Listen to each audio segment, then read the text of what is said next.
Buenas tardes a todas y a todos. Muchas gracias por esta oportunidad. Muchas gracias a quienes comparten la mesa conmigo. Es verdaderamente un honor estar con personalidades como quienes me acompañan esta tarde en la mesa. Muchas gracias a quienes nos invitaron.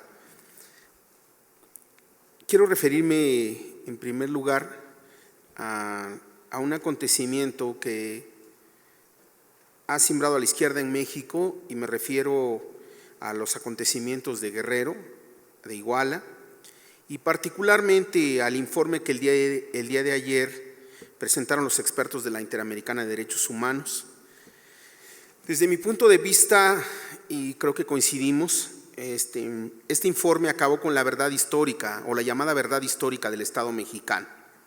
Lo desnudó como un Estado criminal, pero también este informe, al igual que los mismos hechos, que el crimen, que la desaparición de los estudiantes de Ayotzinapa, cuestiona severamente a la llamada izquierda electoral o a las izquierdas electorales de México, que durante los últimos años han buscado personajes de distinto tipo que les permitan ganar elecciones. Hay quienes dicen al interior del Partido de la Revolución Democrática que no conocen mejor filosofía política que ganar, ganar y ganar. Y en esta dinámica de pretender ganar, ganar y ganar, han llevado a personajes de todo tipo a ser presidentes municipales, diputados, senadores y gobernadores. Hoy estamos padeciendo esa realidad. En esta intensa disputa por el poder político en nuestro país, durante las últimas décadas, está corriendo paralelamente la penetración del narcopoder en todas las estructuras de la sociedad mexicana, y eso es verdaderamente un gran problema para nuestro país. Y cuando digo en todas las estructuras de la sociedad mexicana, me refiero a iglesias, partidos, autoridades municipales, jueces, gobernadores, organizaciones. Es tan fuerte el drama de la miseria en nuestro país que nuestra juventud acepta ser esclavo en San Quintín, esclavo en los Estados Unidos, sicario del narcotráfico, narcomenudista o distribuidor de grapas en cualquier parte de la República, policía federal o policía militar. Y observamos el gran drama del momento que se habla en nuestro país, cuando se habla del bono demográfico: jóvenes matando a jóvenes, jóvenes muriendo por las drogas, jóvenes muriendo en su calidad de sicarios, jóvenes siendo asesinados por el ejército, por la policía, jóvenes policías asesinados por los criminales, o jóvenes estudiantes desaparecidos por el Estado mexicano. A esta realidad de penetración del narcotráfico en todas las estructuras sociales no escapan los pueblos y comunidades de Oaxaca, hay que decirlo también con mucha claridad. Y no escapan las organizaciones y los partidos políticos y la estructura social en nuestro estado de Oaxaca. Como lo comentaba la presentadora, fui parte fundadora de la Asamblea Popular de los Pueblos de Oaxaca, y muchos de ustedes me conocieron por mi participación en esta rebelión tan importante en la última década de nuestro país. Quiero referirme un poquito a esta rebelión, porque esta rebelión fue una de las primeras rebeliones de este siglo que cuestionó al sistema neoliberal y al sistema capitalista en México. Y quiero referirme a un momento particularmente de esta rebelión, que es el 27 de octubre del año de 2006, hace 9 años, cuando Vicente Fox y Felipe Calderón toman la decisión de aplacar a sangre y fuego esta rebelión. Aún no tomaba protesta Felipe Calderón como presidente de la República y empezó a cogobernar.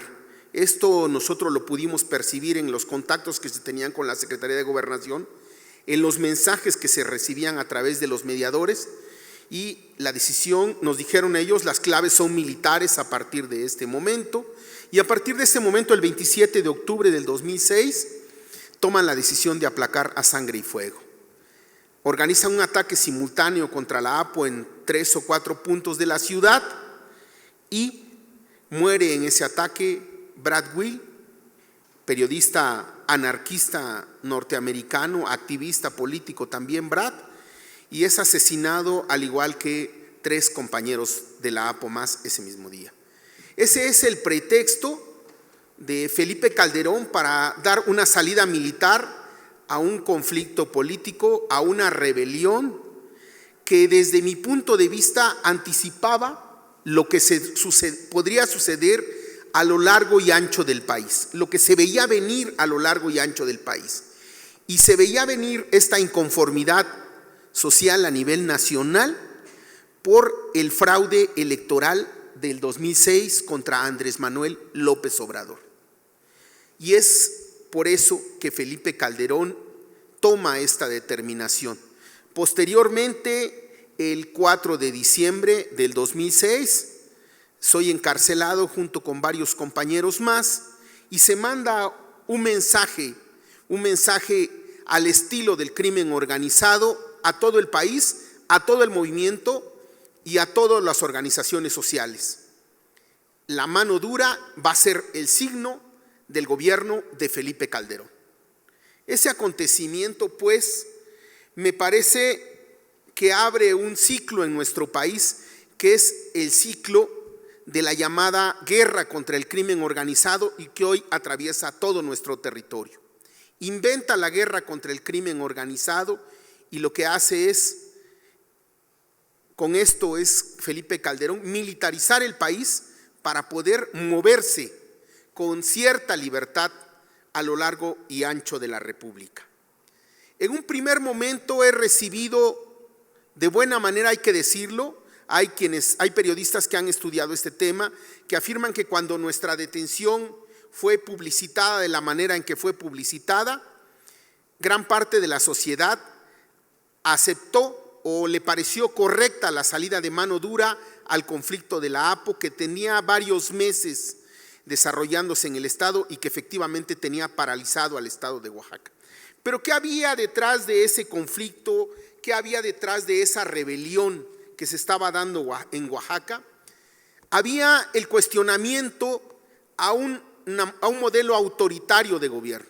En nuestro estado, hasta esa fecha, no habíamos conocido gobiernos estatales, no habíamos conocido mayorías en la Cámara de Diputados, no habíamos conocido mayoría en los presidentes municipales que de un solo partido, el PRI. En Oaxaca, hasta ese momento, no se había dado siquiera la alternancia política. ¿Qué había detrás de esa rebelión? Había la inconformidad con décadas de cacicazgos en nuestro estado. Había la inconformidad con décadas de imposiciones autoritarias. La lucha de la APO articula y condensa, organiza, coordina en lo que sería una gran asamblea de asambleas todas las inconformidades que se dan en el estado y retoma distintas experiencias políticas que se habían venido dando a lo largo de las últimas décadas. Desde las luchas por el Ayuntamiento Popular en Juchitán, aquí está Elisa con nosotros esta mesa esta tarde, que observó de cerca ese fenómeno, y que fue un primer cuestionamiento a los cacicazgos del priismo en el istmo de Tehuantepec. Desde ese tipo de luchas articuló la APO hasta las luchas por la defensa de la tierra y del territorio.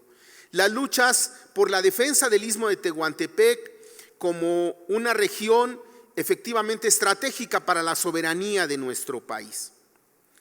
La Asamblea Popular de los Pueblos de Oaxaca, pues, es una rebelión que anticipó lo que se podía venir en el país, pero también es una rebelión que articula y además es una rebelión que genera una propuesta de programa para la transformación de nuestro Estado.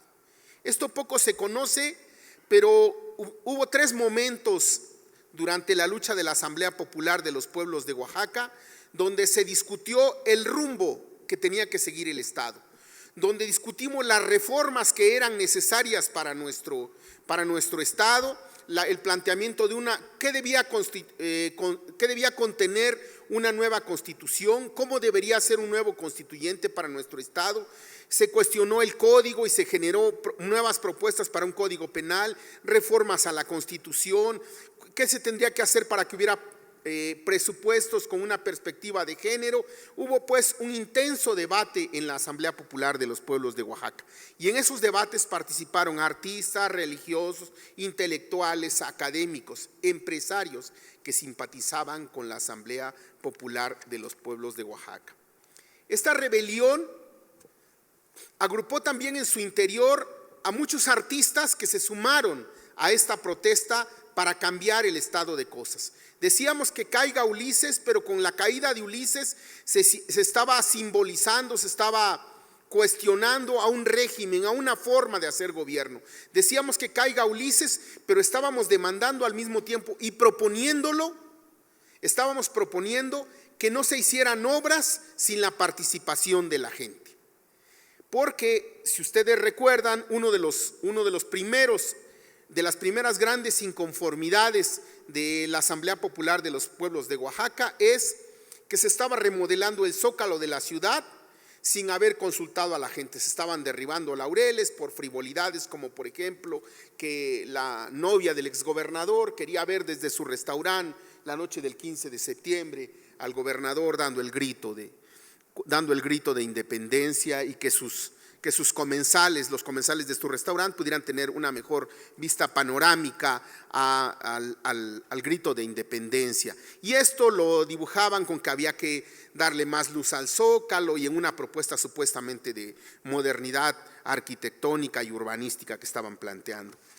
Entonces era una rebelión que contenía muchas inconformidades, que sumó muchas voces y que finalmente dejó un saldo de más de 500 presos, 26 muertos, 2 desaparecidos, decenas de torturados, gente en el exilio, compañeras y compañeros en el exilio. Hoy todavía está fuera de nuestro país el biólogo Ramiro Aragón, está exiliado en Canadá. Él es acusado de portar armas de uso exclusivo del ejército y por eso no puede regresar a nuestro país, porque los delitos de los cuales se le acusa son delitos del orden federal.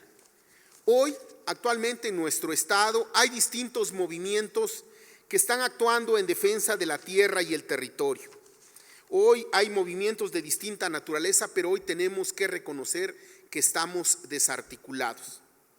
Tenemos que reconocer también que el gobierno de Gabino Cue, que fue en el 2010 la posibilidad de desarrollar todas las reformas que se plantearon durante la movilización popular del 2006, fue un gobierno que dejó de lado estas grandes reformas y hoy, con la llegada del ejército y la militarización del Estado y la llegada de la Policía Federal Preventiva, está cerrando las posibilidades de una reforma para Oaxaca y está dando un viraje a la derecha, sembrando el miedo y el terror en el estado de Oaxaca. Esa es la cruda realidad. ¿Qué luchas persisten? Persiste, por ejemplo, la lucha en Calpulalpa de Méndez, donde en la década de los 80 se pretendió concesionar la extracción de minerales a la compañía minera La Natividad y la comunidad ha logrado cancelar la mina.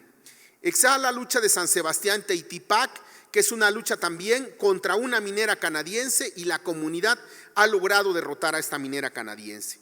Está en el Valle de Ocotlán una lucha de resistencia contra una minera canadiense también, contra una minera canadiense que está explotando los recursos y se está trayendo el oro del valle de Oaxaca, se está llevando el oro para esta empresa canadiense. Y esta empresa canadiense es una empresa asesina que nos ha asesinado compañeros en el Valle de Ocotlán.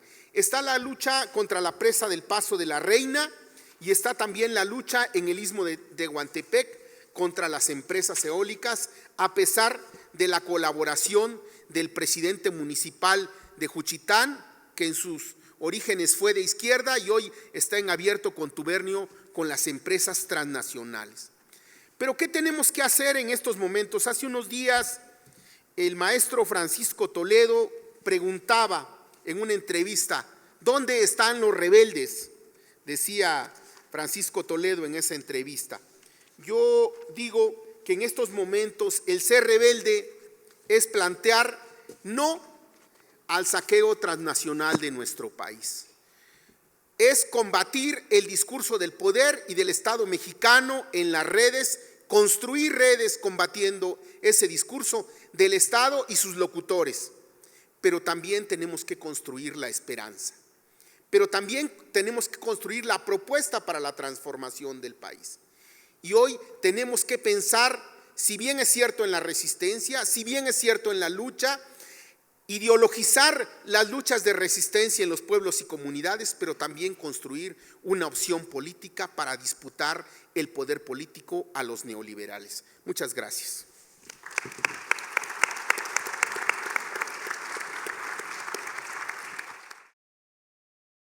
En fin, yo voy a hacer, a diferencia de todas las gentes que han, bueno, no de todas, pero de muchas de las gentes que han participado, que han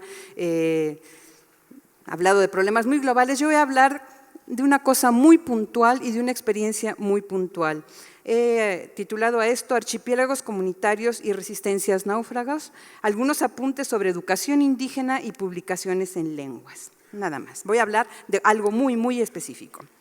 Bueno, lo primero que nos sorprendió a todos los que fuimos invitados a esto era un poco, estamos en el siglo XXI y tenemos que hablar de experiencias personales o relevantes del siglo XX. El siglo XX creo que arranca antes de la Revolución Mexicana, entonces era un poco ambiguo, ¿no?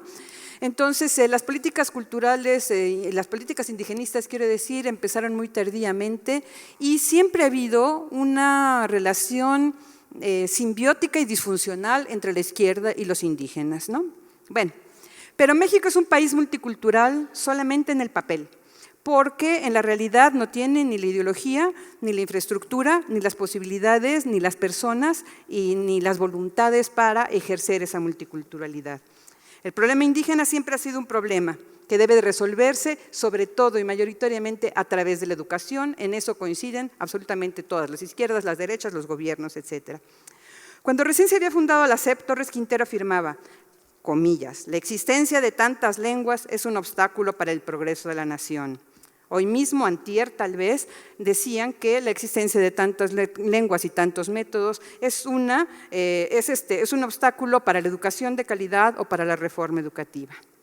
Bueno, las luchas, bueno, la educación indígena ha seguido varios derroteros, pero volviendo a la izquierda y a los indígenas, las relaciones de los indígenas con el Estado siempre han estado mediadas por los indigenistas, que pueden ser de izquierda, de derecha, más institucionales, menos institucionales, pero siempre han sido objeto o siempre han sido objeto de alguna labor institucional. Por supuesto que además ni el indigenismo ni la educación se pueden practicar sin la participación del Estado, ¿no? Sin embargo, en el ámbito del indigenismo tenemos que en un momento determinado una izquierda, estoy hablando después del 68, por ejemplo en los 70s se forma una izquierda bastante virulenta de antropólogos, de etnólogos, de gentes de las ciencias sociales, bastante a contrapelo de la izquierda tradicional ortodoxa, que para quienes los indígenas no solamente solamente no existían, sino que además no eran clase, no estaban considerados por los clásicos, no podían más que ser aliados y no podían más que seguir a una vanguardia. Nunca iban a hacer revolución y nunca iban, además considerarlos racialmente como indígenas, como clase, era volver a una categoría previa a la independencia de la que ya nos habíamos liberado. Esto fungió desde la fundación de la SEP hasta los acuerdos de San Andrés que se negaron la izquierda a firmarlos para no balcanizar al país, ¿no?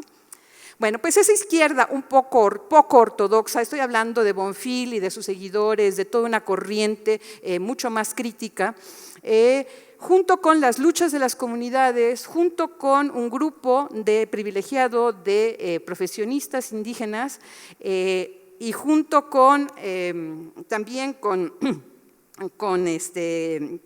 aquella izquierda, fueron los que en un momento determinado, desde adentro del Estado, lograron que todas las políticas indigenistas del momento, en los 80s, y de la educación indígena en particular, fueran de avanzada y realmente revolucionarias, ¿no?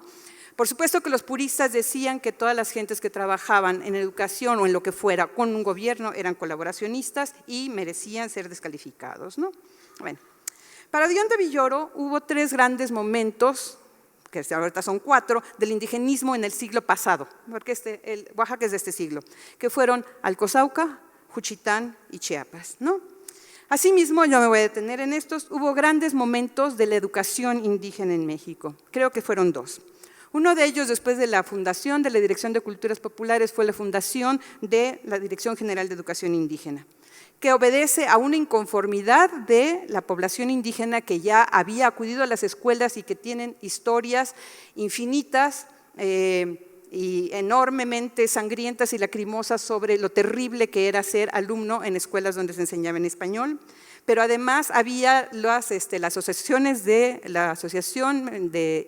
Profesionistas en Lenguas Indígenas, junto con esta avanzada, crearon un proyecto muy ambicioso que era la Dirección de Educación Indígena, en donde además influía todo el ámbito mundial de las luchas de liberación, las nuevas necesidades. Entonces no solamente fue Netzahualcóyotl, también fue Fanon y también fueron las declaraciones de Barbados los que influyeron aquí, ¿no? Y, oh sorpresa, descubrieron que no solamente era muy fácil convertir al infiel y muy fácil alfabetizar a la gente, sino que era un proceso absolutamente difícil, complejo, lento y carísimo, ¿no? Bueno, se fundó la dirección que sigue vigente y aquí se incrustó y se formó un magisterio que comparte todas las virtudes y todos los vicios del magisterio en general. De aquí salieron los mediadores más tranzas, los caciques más cínicos y varios de los comandantes del ejército zapatista, los líderes, los artistas, los escritores, los promotores, ¿no? Si el Estado pretendía cooptar a la población indígena a través de la educación indígena, creo que no lo logró y lo que sucede en Oaxaca es un ejemplo más o menos claro de esto. Bueno. También surgió en ese momento, Culturas Populares, la Dirección de Educación Indígena y la UPN. A raíz del movimiento zapatista, vemos diversas respuestas importantes en el ámbito de la educación. En las mesas preparatorias para los acuerdos de San Andrés, que estuvimos en una mesa de cultura y educación, se discutía cómo mejorar la educación, cómo hacer que los maestros faltistas no fueran, que los maestros arbitrarios no cometieran arbitrariedades, en fin, pero no se proponía un nuevo modelo zapatista, un nuevo modelo pedagógico, quiero decir, perdón. Se propuso un modelo zapatista después, pero en cambio todo el movimiento zapatista permitió que fuera del área zapatista y fuera del territorio, en un momento determinado, se hicieran una serie de experimentos y una serie de cosas que avanzó muchísimo más rápido que incluso que la propia educación zapatista. La educación zapatista se dedicaba también, como la educación de la DGI, de la educación indígena, a traducir contenidos. Los contenidos eran distintos, claro, se estudiaban revoluciones centroamericanas, se estudiaban lucha de clases, neocolonialismo, pero era siempre la traducción. Entonces nosotros armamos en CONAFE, que además fue creado en 71, pero que empezó la labor indígena en 94, se creó el centro, primero el PAEPI, que era el Programa de Atención a la Educación de los Pueblos Indígenas, y luego los SECMIS. En primer lugar, estaba manejado y dirigido por gentes absolutamente y reconocidamente y abiertamente zapatistas, ¿no? En segundo lugar, se empezó a hacer, eso lo voy a leer, tras algunos años de ensayos en Guerrero y Quintana Roo, en 1997 surgió la propuesta de PAEPI, ¿no?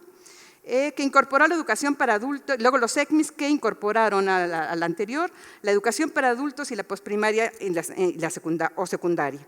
La comunidad entera estudiaba y se organizaba alrededor de las escuelas. En la enseñanza se concedió igual importancia al oral y a lo escrito, al español y a la lengua materna, al conocimiento bibliográfico y al comunitario. Se comprobó la eficacia de la enseñanza en lenguas propias. Y dentro de este novedoso y efímero espacio coincidieron circunstancias que nos permitieron trabajar, teorizar, experimentar, publicar y crear un modelo que promovía la autonomía y la autogestión educativas comunitarias. Conscientes de que tal vez era la única educación que recibirían sus usuarios, resultaba más importante que aprendieran a analizar y investigar que a cumplir los programas oficiales, que a desarrollar estrategias de autonomía y de eficacia para tratar con un mundo hostil, adquirir responsabilidades con la comunidad, había que arriesgarse, pero también que divertirse. Las destrezas y habilidades privaron sobre las competencias. La asamblea comunitaria participaba en la mantención y apoyo de los instructores y se construían in situ los materiales y los métodos didácticos. Se evaluaba a los alumnos y a los docentes con los criterios decididos por las asambleas en las comunidades. La colección de libros Hacedores de las Palabras, publicado al inicio de este siglo ya, es la contraparte editorial de aquel proyecto de la cual yo me encargué. Se hizo con textos y dibujos hechos por los niños de 6 a 16 años en 3 estados, que consta de 18 libros en 64 lenguas y variantes. Se seleccionaron los textos y se hicieron no como los textos usuales que son los niños de la Huasteca, los niños de Veracruz, no. Se mezclaron todas las cosas por tema para dar la idea de que hay una unidad indígena, hay una manera de ser, de pensar, de contar y de aprender en lenguas indígenas. Además, son nada más la muestra de un trabajo que se hizo en aula. Estos libros jamás hubieran sido posibles si no hubiera habido esta experiencia didáctica y no son posibles sin la experiencia didáctica, como libros de texto, como libros de lectura tampoco sirven, ¿no? Por otra parte, cuando se incorporó la educación para adultos, se incorporaron todas las informaciones, los saberes, los conocimientos y las necesidades de los adultos dentro del programa de los niños, porque estudiaban todos en la misma aula. Bueno, todo este programa, en el 2006 ganó el premio de la Función Pública y la directora de programas, que fue nombrada directora de Educación Indígena por ganarse este premio, a pesar de sabotearnos durante toda la labor que hicimos, ahora hizo que migrara este programa y esta pedagogía a la educación indígena, ¿no? Bueno. También quería hablarles de los programas y de las bibliotecas multiculturales, pero creo que no hay tiempo. Bueno, en el año de 2012, donde ya no había estas urgencias de demagogias, porque ya ni las demagogias son los que solían ser, el presupuesto de educación comunitaria de CONAFE bajó en 77% y de los cientos de libros que se compraron a lo largo de 12 años, el año pasado, entre 200 libros que se adquirieron para las bibliotecas, solamente 3 eran indígenas, en lenguas indígenas. Un México donde quepan todos no es posible cuando tanto la izquierda como la clase gobernante esgrimen un pensamiento evolucionista y moralista, donde la cultura del MOL o la academia y del partido que se considera superior, promueve un genocidio velado a través de los medios y la educación. La educación universal y homogénea es genocida, solamente puede homologar la marginación y la pobreza. A principios del siglo XXI seguimos padeciendo una herencia histórica de racismo, soberbia, salvacionismo mesiánico y demagogia jactanciosa. También la izquierda apoya y ha apoyado a los indígenas y hasta avalado, como el gobierno, las acciones de la antropología de avanzada. Después de todo, no importa. es un lujo que se pueden dar. Ocuparse de ellos o eliminarlos da lo mismo. La indiferencia y la vergüenza son compartidos por gobiernos, izquierdas, maestros, individuos, leyes y por los indígenas mismos. Se trata cuando mucho de repetir gestos, no de ejercer justicia, y de curar en salud la mala conciencia. Los indios nunca serán una amenaza al sistema. Las lenguas institucionalmente se respetan, se rescatan, se admiran, se denigran, desaparecen, se conservan, por decreto pareciera, y no porque sus hablantes se mantienen vigentes y fluidos. Pero hay que picar piedra y subir cuestas. 500 años de querer callarlos y no lo han logrado. Los niños de Guerrero que escribieron hacedores de las palabras y que pudieron continuar su educación, tras haber sido la mejor generación de instructores en su propia lengua por haberla vivido en carne propia, van a estudiar tras 2 años de servicio y de retraso a la UPN de Metepec o a la Normal de Ayotzinapa. Los hacedores y hacedores, conscientes y pensantes, marchan, son secuestrados, mueren. Se les roba el rostro y se les tira desollados a la orilla de la carretera. Todas las propuestas que representan alguna esperanza son cooptadas y ingeridas por un monstruo omnívoro, incorporados a la gula de los dirigentes, a la demagogia o, en el mejor de los casos, considerados como folclore. Guelaguetza generalizada, bajo techo y con estacionamiento para el beneplácito de propios y de ajenos. ¿Moriremos sin ver?, le pregunté un día al comandante Moisés, quien ya murió. De morir, moriremos, pero es para la chiquitillada que trabajamos. Chiquitillada que nos matan o que se convierte en otros lugares en usuaria de tablets o estudiantes de inglés obligatorio en escuelas donde el agua escurre y los niños chapalean en pisos de lodo para resguardar nuestros libros de la lluvia.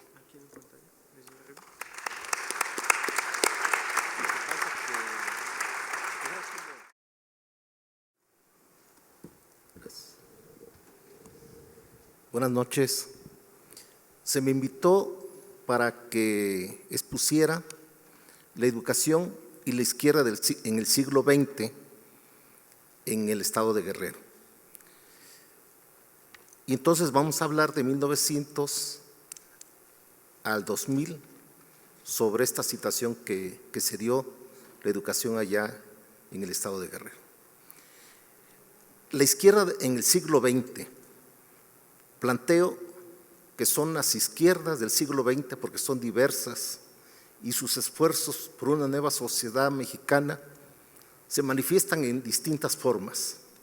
La izquierda es un concepto que se orienta en propuestas progresistas, de avanzada, originales. De esta manera narraremos las proezas de las izquierdas de nuestro país y en concreto en el estado de Guerrero en educación.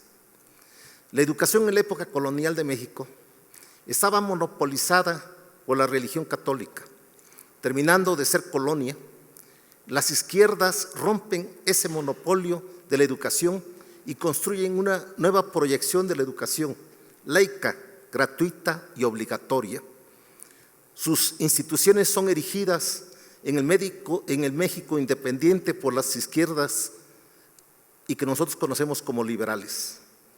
En Guerrero se presentó a posterior los esfuerzos y sacrificios de las izquierdas liberales, en donde los diputados constituyentes plasmaron en la Constitución de 1851, estableciendo en la capital del estado un instituto literario para la enseñanza de todas las ramas de instrucción pública.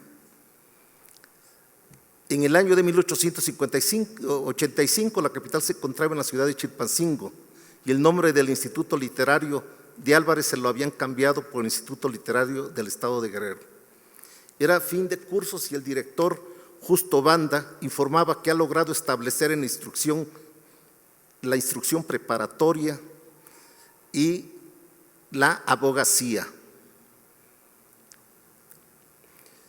Este espacio del Instituto Literario duró 42 años, tuvo de existencia el Instituto Literario en Guerrero. En 1886, el Instituto Literario tenía secundaria, bachillerato y la carrera de Derecho. El porfirismo, en 1893, desaparece la educación superior en el estado de Guerrero y solamente se va a instruir la educación secundaria y la educación primaria, para maestros de primaria. Este tiempo va a durar de 1893 a 1941. Todo este tiempo van a tener solamente los jóvenes en el estado de Guerrero la posibilidad de estudiar para profesor de primaria a nivel urbano, y ya en 1926 los revolucionarios van a establecer la normal rural en el lugar de Ayotzinapa. Entonces, hasta 1941 es la posibilidad de estudiar el normalismo, normal urbano y normal rural. Esta fase educativa va a durar 48 años. En estos tiempos, lo que hace 4 años comencé a trabajar en los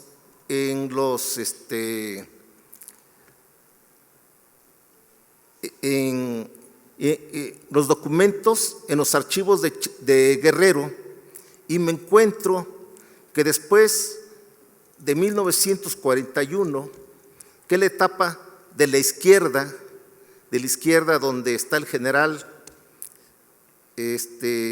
reconocido por todos por otorgar más tierras a los campesinos, general Cárdenas.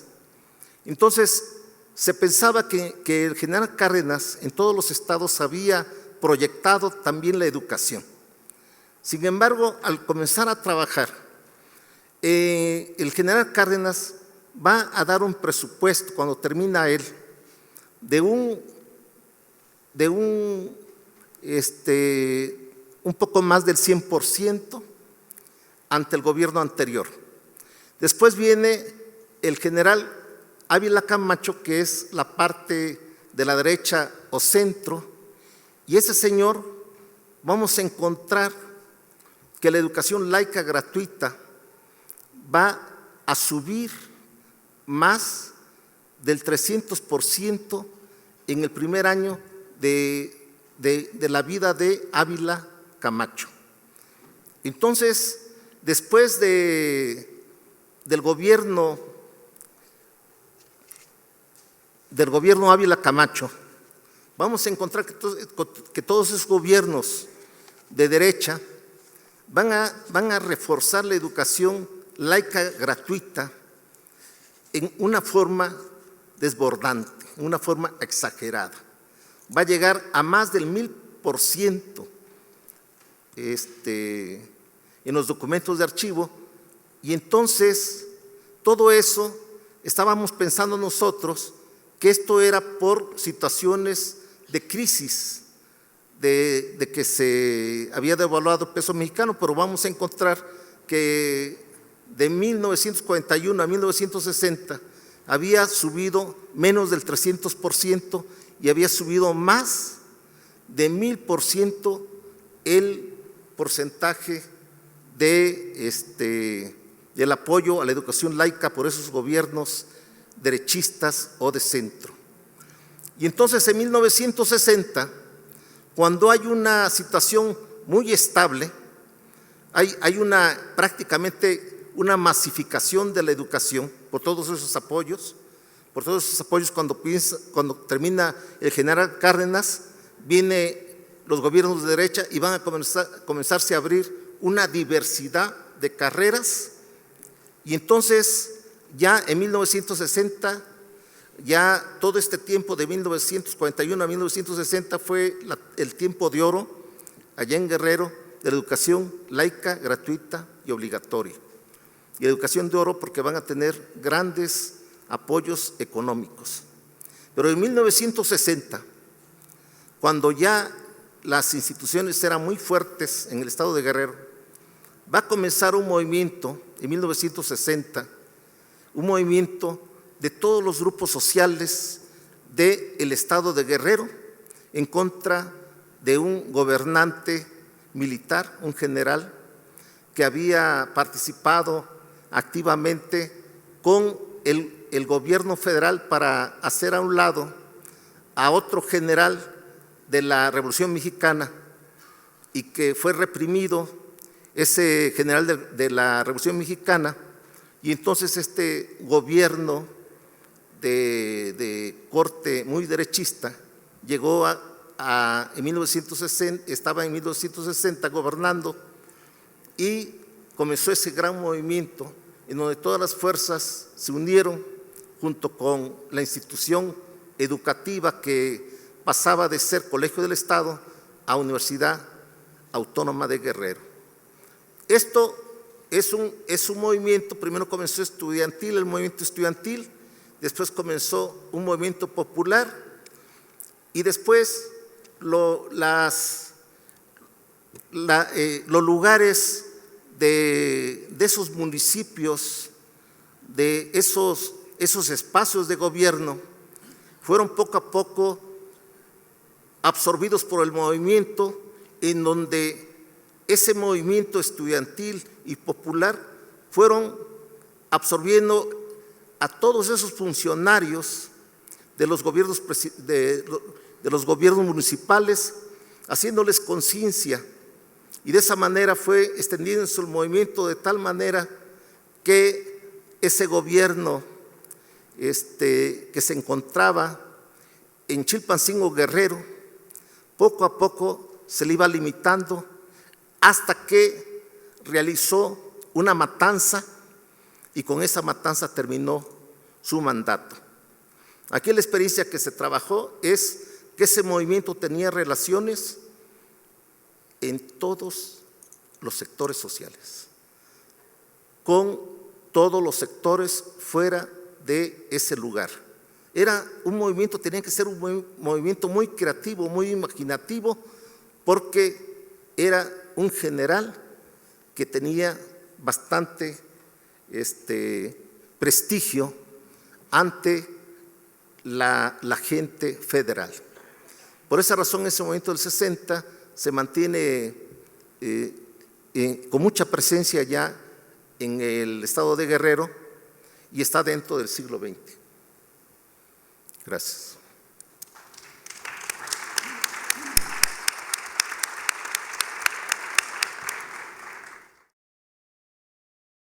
Sí, bueno, yo voy a cambiar un poquito el ángulo de reflexión. Como ya se dijo, soy politóloga, entonces voy y trabajo principalmente cuestiones de violencia política y resistencia, y es desde ese ángulo que voy a tratar de reflexionar sobre estos archipiélagos comunitarios en torno a los que convoca la mesa.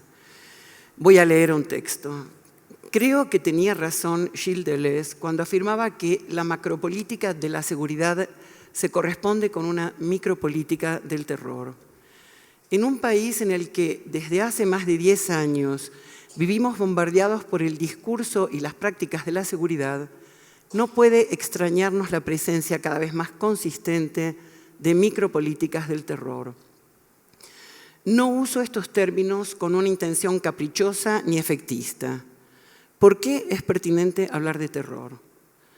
Toda violencia genera miedo, pero las violencias extraordinarias por su modalidad, masivas por su extensión e indiscriminadas por la población sobre la que hacen blanco, generan terror. Y el efecto principal del terror, como todos sabemos, es paralizar. Prácticas de este tipo se están desarrollando en el momento actual, no en todo el territorio, no sobre toda la población mexicana, sino sobre ciertos sectores específicos que, ya sea por su localización en zonas del país que se encuentran en disputa por su importancia económica, como en los corredores de droga de Guerrero, o ya sea por su actividad social o política, como ocurre con los defensores de derechos humanos o los periodistas que denuncian la colusión de las autoridades con el crimen, pueden entorpecer las formas actuales de acumulación económica y de concentración de poder. En esos espacios en particular se crean bolsones de terror conformados por localidades o grupos sobre los que cualquier violencia es posible sobre cualquiera de sus integrantes. Es decir, Se discrimina sobre qué espacios la violencia será indiscriminada y por lo tanto aterrorizante. Estas se pueden considerar como micropolíticas del terror porque se despliegan en ámbitos locales y desde los bordes de las instituciones. Solo en este sentido son micro, porque en realidad se trata de grandes violencias, de violencias extraordinarias y por lo mismo aterrorizantes. En este mismo escenario de prácticas de terror localizadas en ciertos nodos del territorio y de la población, las políticas del miedo, de alguna forma más laxas, se han constituido en un recurso político de control general, que éstas sí se aplican sobre toda la población en su conjunto.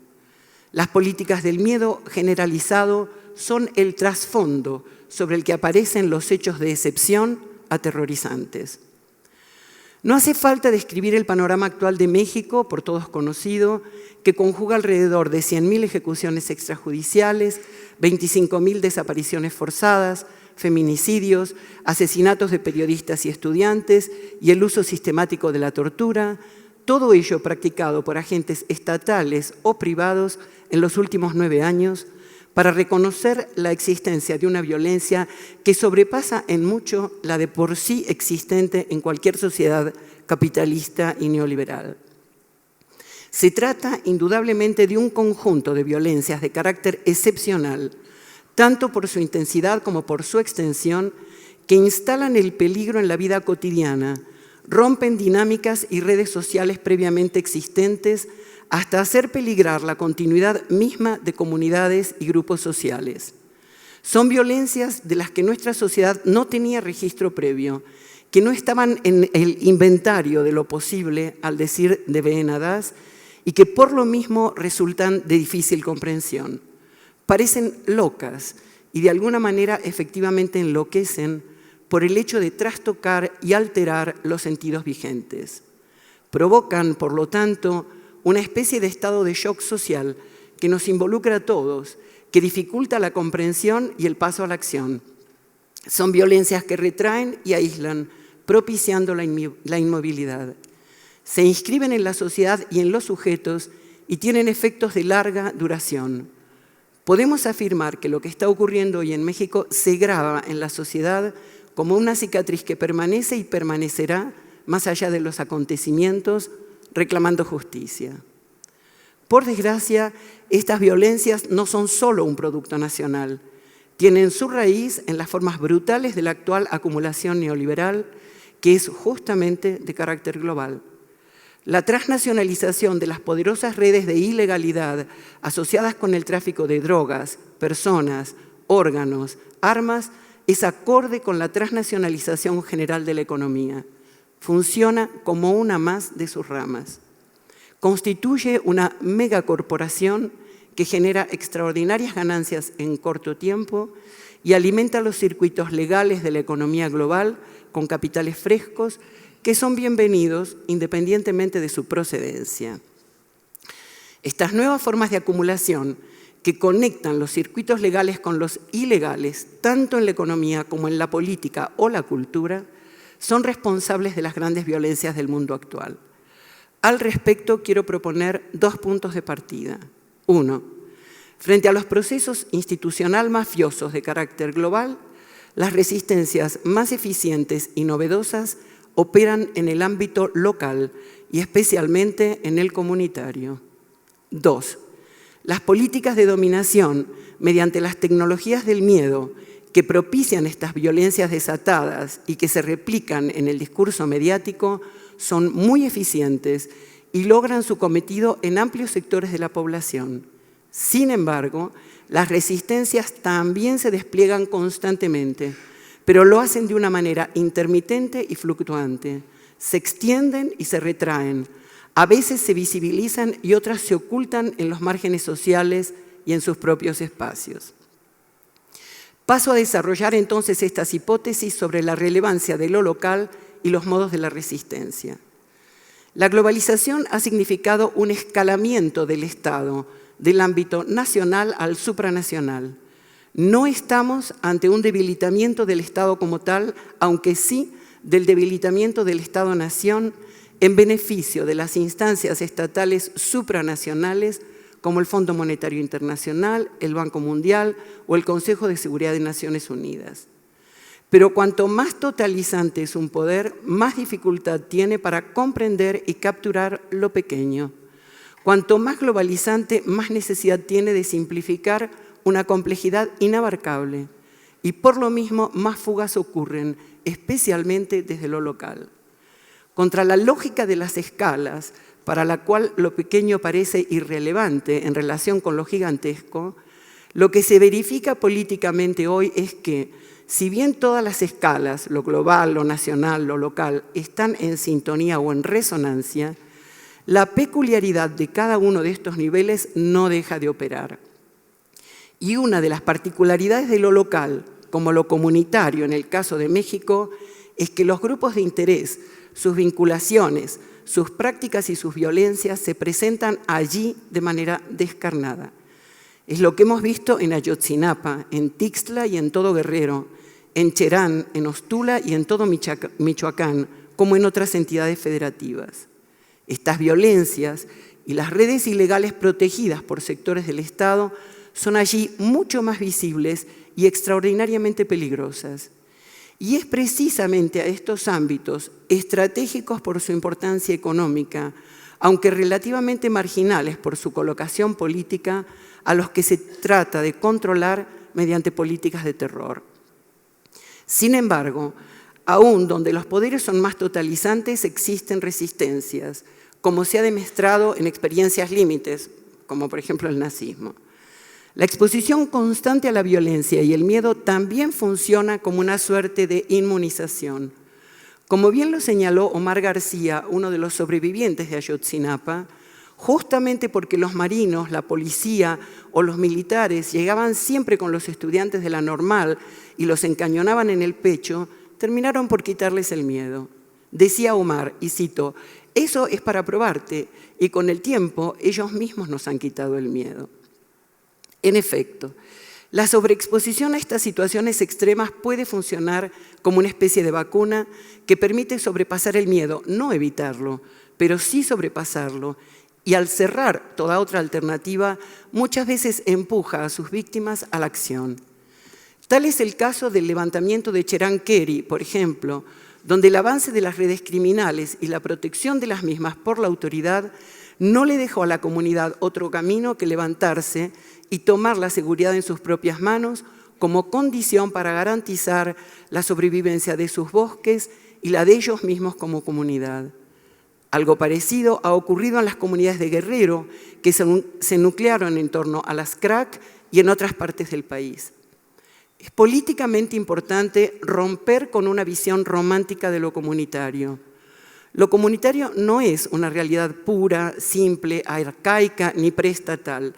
Es otra forma de organizar la vida social y política que cuestiona y tensa al Estado-nación y que se le escapa en más de un sentido, pero no necesariamente se opone a él.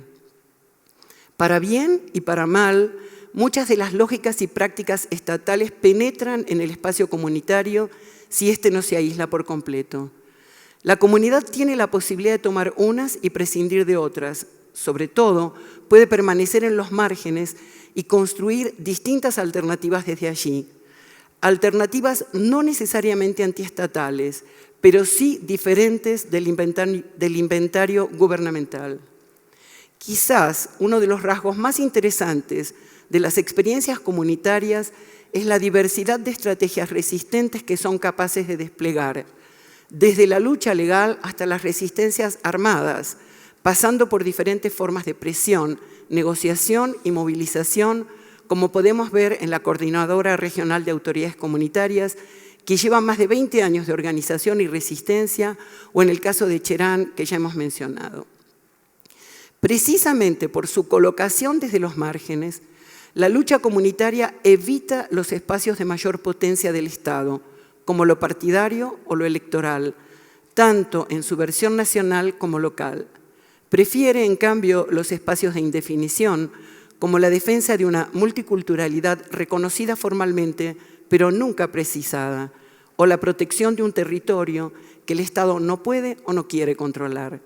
Son los espacios del sí, pero no. También elige aquellos otros que se colocan definitivamente fuera del área de influencia gubernamental, como la defensa del sistema de usos y costumbres, que resulta por completo incomprensible para las instituciones pretendidamente modernas.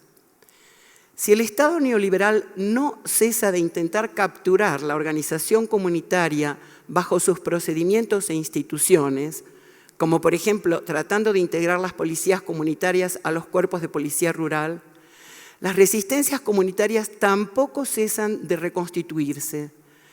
Aunque parezcan debilitarse e incluso desaparecer, vuelven una y otra vez a recomenzar, retomando viejas prácticas y ensayando otras nuevas, replicando, mutando y reorganizándose. Esto es lo que hemos visto en los últimos 20 años en relación con todas las resistencias indígenas, incluido el zapatismo. Cuando ya está listo el certificado de su defunción, siguen sin embargo moviéndose. No pretendo aquí idealizarlas en una suerte de exitismo estúpido, solo señalar que es parte del ejercicio del poder decretar la desaparición de toda resistencia y es parte de estas desmentir semejante relato. Las resistencias comunitarias son específicas, no tienen ni pretenden tener validez de carácter universal, ni tratan de exportar su modelo. Sin embargo, nos recuerdan a todos que la resistencia es posible y que otras formas de organización de lo social y lo político también. Nos conminan a pensar de otra manera, a la vez que reconocen la legitimidad y la validez de otras luchas y la posibilidad de articularse con ellas, como se vio en el movimiento de Ayotzinapa. Allí, cada una de las modalidades de la resistencia encontró formas de participación que se interconectaron sin fusionarse, manteniendo sus propias reivindicaciones, formas organizativas y de peculiaridades de acción. Aunque la consistencia de los vínculos comunitarios tiene una perdurabilidad difícil de lograr en otros movimientos, no se trata aquí de privilegiar unas estrategias de resistencia sobre otras. No es posible definir centros ni jerarquías entre ellas. Las luchas, que en un determinado momento pueden ser secundarias, se convierten en principales en otras coyunturas, como sucedió con los normalistas después de Ayotzinapa. Se podría decir que la resistencia es multimodal y tiene diferentes entradas, partidarias y no partidarias, comunitarias y movimentistas, unas legales y otras no tanto, pero todas se superponen sin uniformarse, una y otra y otra. Forman multiplicidades que en determinados momentos confluyen en grandes avenidas contrahegemónicas capaces de hacer temblar el sistema político, como efectivamente ocurrió en Chiapas en 1994 con el EZLN, en Oaxaca en 2006 con la APO, ese mismo año en la lucha electoral y el año pasado con el movimiento de apoyo a Ayotzinapa.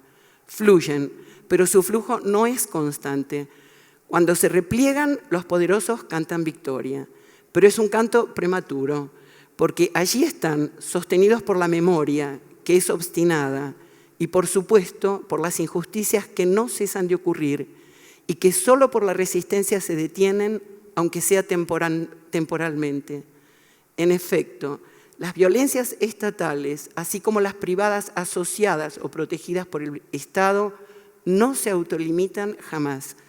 Son necesarias las resistencias sociales, estudiantiles, comunitarias, indígenas, partidarias, cada una en su momento y en su aire, para ponerles un hasta aquí que las detenga. Y de eso se trata precisamente hoy, de resistir por todos los medios posibles a estas violencias desatadas para provocarnos el miedo y el terror. Gracias.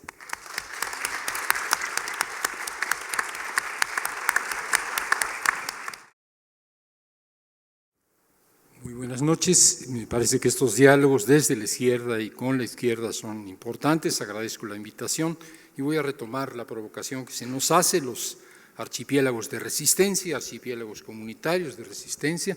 De algún modo empezaré donde terminó Flavio, enumerando una serie de luchas hasta donde le alcanzó el tiempo y donde Pilar retomó el tema en una modalidad de violencia y resistencias. Yo me iré por un lado específico, la defensa del territorio, de las tierras y los territorios, como lo que me parece a mí es una nueva fase del movimiento rural mexicano, una fase en conformación. Sería un archipiélago de resistencias que, y esto es una hipótesis, es un archipiélago emergente que quizás pueda convertirse en un continente. Si así fuera, la condición local de la resistencia sería trascendida sin ser negada. Esto sería algo que habría que discutir en la perspectiva del enfoque de Pilar. En la línea de reflexión que nos propone el tema de la mesa, mi apreciación es que en los 3 lustros más recientes, en los últimos 15 años, la defensa de los patrimonios y los territorios de los pueblos amenazados de despojo por mineras, presas, carreteras, ductos, urbanizaciones, turismo y otros megaproyectos es la vertiente no única, pero sí más caudalosa, la más generalizada, la más persistente del movimiento social, básicamente el movimiento social rural. Una lucha que es nacional y multiclasista, aunque predominantemente popular y plebeya, que pese a la represión todavía está en ascenso, una lucha cuyos contingentes, aún se dispersos por la naturaleza localizada de los combates, tienden a las convergencias en redes, una lucha que se politiza rápidamente, pues aunque eventualmente los enemigos son empresas locales, es claro, o empresas transnacionales de acción local, es claro que el gobierno está detrás de la privatización de los bienes comunes. Una lucha de los pueblos que defiende sus ámbitos locales, que tiende a vincularse con la lucha que también están dando los pequeños agricultores, los campesinos, organizados gremialmente como campesinos en defensa del derecho de aquellos que la trabajan a la tierra. Una lucha que, en las dimensiones actuales, es sin duda nueva, como nueva es la insaciable hambre de tierras y recursos naturales del capitalismo de la escasez, pero una lucha que tiene profundas raíces en la tradición de resistencia de los pueblos. Y de esto trata este texto. En el tercer milenio, los indios y los campesinos mexicanos, a los que llamaré campesindios, pues aunque con una doble faz históricamente confrontan a un enemigo unitario, siguen peleando por la tierra como lo han venido haciendo los últimos 500 años. Cuando la conquista, algunos desafiaron la usurpación, durante el siglo XIX participaron en guerras de independencia, más tarde se alzaron contra la exclusión y los emergentes latifundios. Un movimiento encabezado a mediados del siglo XIX por Manuel Lozada, el conocido como Tigre de Álica, entonces en el cantón de Jalisco, esta era la región, era políticamente confuso, pero muy claro en sus decires, escribía el Tigre de Álica: no estamos conformes porque se nos ve como extranjeros en nuestra propia patria, razón que nuestros territorios están usurpados por los grandes propietarios y aunque se nos ha ofrecido hacer que se nos devuelvan, jamás lo hemos conseguido. Estamos hablando de hace 200 años. Al alba del siglo XX, estos mismos tomaron las armas exigiendo tierra y libertad, lograron la tierra, no la libertad, pues los gobiernos posrevolucionarios cambiaron parcelas ejidales por sumisión política. 50 años después, en los 70 del siglo XX, sus hijos y sus nietos, que ya no habían alcanzado ejido, pelearon porque se reanudara el reparto agrario con tomas de latifundios en esa década. 2 décadas más tarde, los indios, los pueblos originarios agrupados o expresados a través del Ejército Zapatista de Liberación Nacional, se alzaron por dignidad y por el derecho a gobernar en sus propios territorios. Así, durante los siglos XIX y XX, las mujeres y los hombres del campo batallaron de diferentes maneras por tierra y libertad, y en eso están. Solo que hoy el combate rural más visible es, me parece, defensivo y se libra en lo que hoy llamamos territorios, espacios en disputa, donde las comunidades indígenas y mestizas tratan de preservar su patrimonio y su vida, amenazados por codiciosas corporaciones.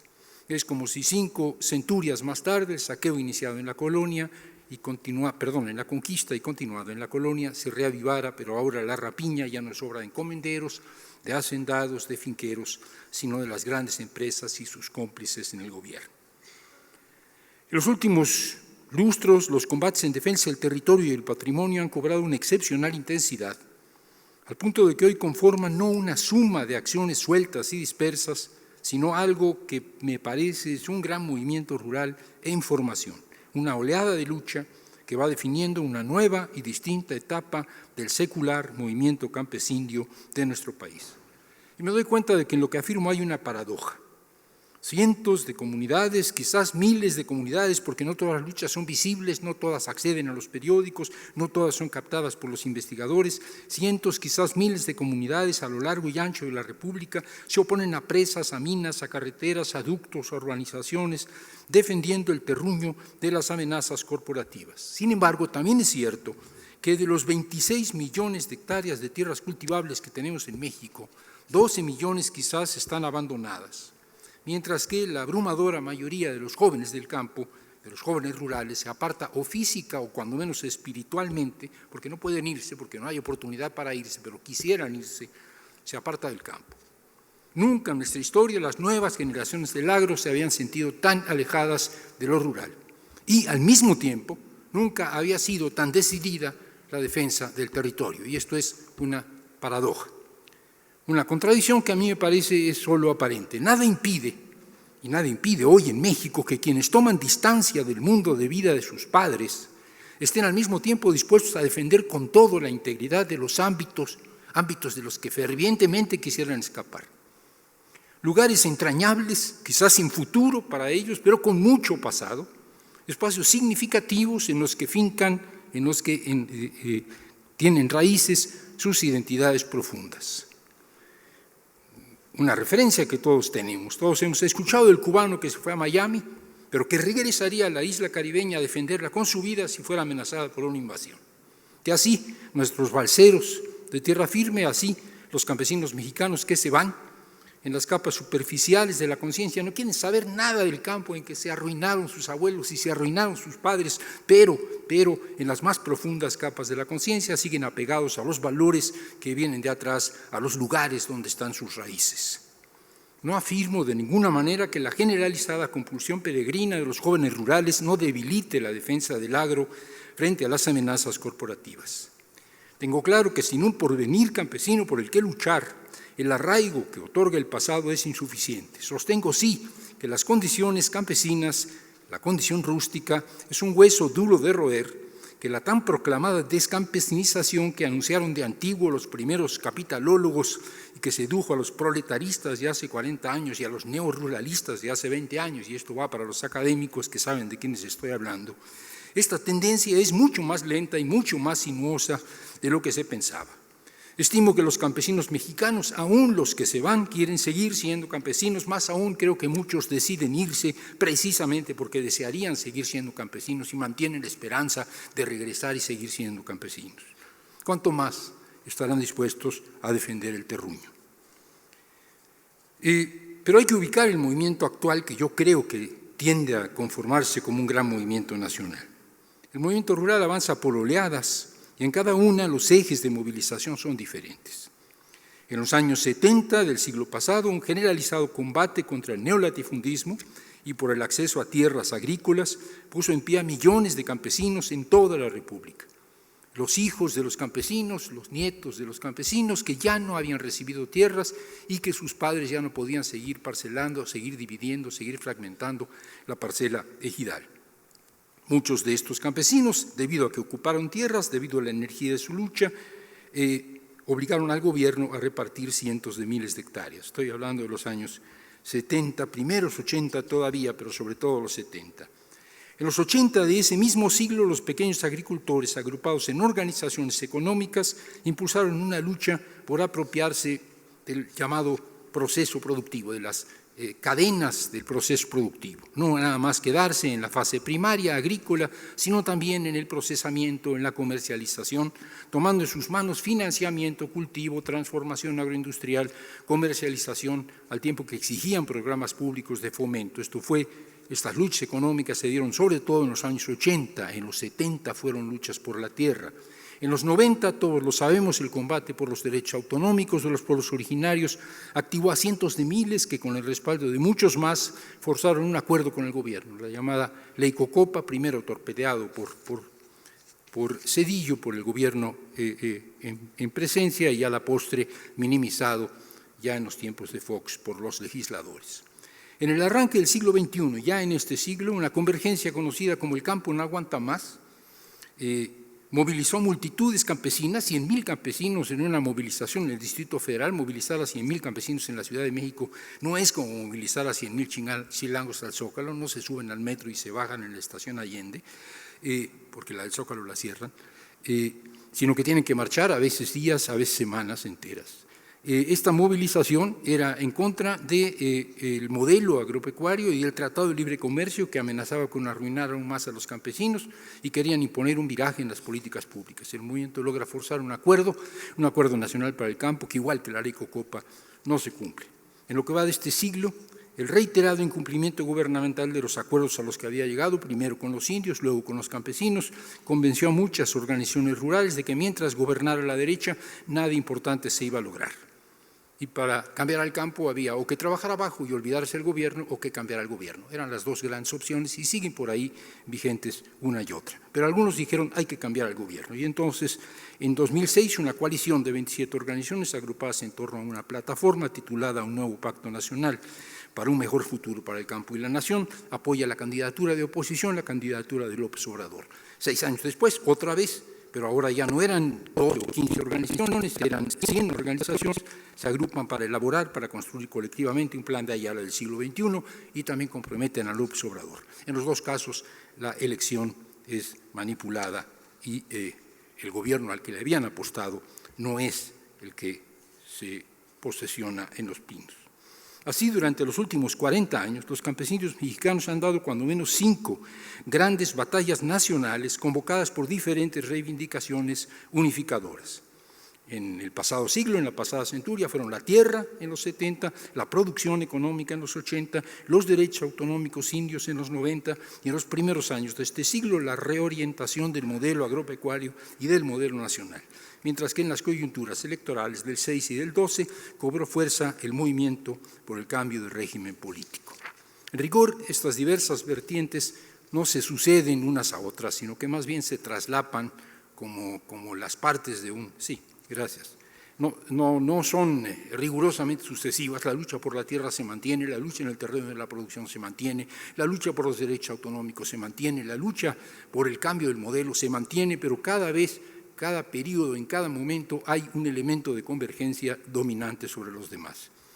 Mi hipótesis, o más bien mi apuesta, pues lo que suceda dependerá de lo que hagamos y no de lo que podamos prever, es que en los últimos años la defensa territorial de los comunes se volvió la tendencia dominante en la lucha rural y está definiendo una nueva etapa distinta del movimiento campesino, y termino tratando de enumerar algunas características de esta que me parece una nueva etapa. Primero, la defensa del patrimonio familiar y comunitario responde a una gran diversidad de amenazas: minas, presas, carreteras, gran turismo, urbanizaciones, eoeléctricas, talamontes, narcotraficantes, erosión del fenómeno, usurpación del espacio electromagnético, privatización de la cultura, agresiones múltiples pero convergentes que, de no pararse a tiempo, estrecharán los espacios agroecológicos, económicos, sociales y culturales de la vida comunitaria al punto de hacerlos por completo inhabitables. Ese es un lapsus que espero que no se cumpla. Entonces, pues, lo que está en riesgo es la existencia misma del mundo campesino y del mundo indígena. 2. La resistencia de los territorios es ancestral y marcó la segunda mitad del siglo XX. Sin embargo, en los últimos 3 lustros, los despojos asociados a la neoterritorialización del capital han multiplicado las resistencias. No estamos ante una simple continuidad, sino ante lo que me parece es un salto de calidad, una etapa nueva del activismo campesino e indígena. En pocos años, el movimiento devino nacional en el sentido de que en todos los estados de la República, sin excepción, hay acciones en defensa del territorio.